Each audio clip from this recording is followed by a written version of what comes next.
guys. So, a lot of you know the number one rule of fursuiting around children is to not break the magic. Now, I have done this. So, let me tell you how. It was kind of a weird situation, but I had a handler who wanted to go to Pride, and I wanted to go to Pride. This was about 2 years ago now, and so I was like, hey, well, if you're going and I'm going, could I fursuit? So I did. And it was actually in my old suit, so not this one. And we're there. We had a great time. You know, I'm starting to feel a little warm. So I said, hey, but there's a lot of people and a lot of kids around. So I was like, hey, could we start making our way back to the car? And they're like, yeah, sure, of course. So we're on our way to the car, and this little kid runs right in front of me and stops me.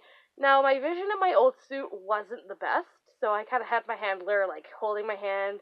And we're walking along, making sure I didn't run into anything. But this kid just grabs my hand and starts, pointing somewhere.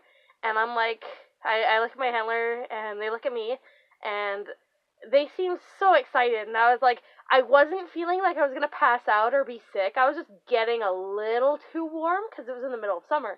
But I was like, okay, I'm drinking a lot of water. I have a cooling pack. I think I'll be okay for one more little visit.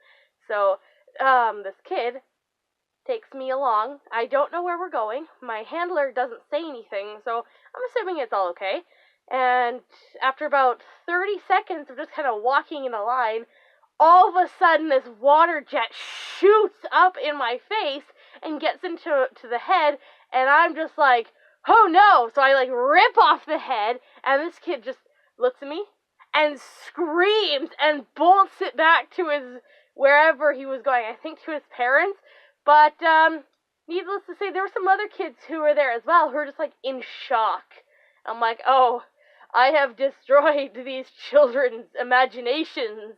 I mean, one, if you're a kid or anyone, don't lead a fursuiter into a water park. But it was just that unexpected whoosh, and then the immediate reaction was just to throw the head off. It was an interesting experience, but I have definitely scarred some children for life.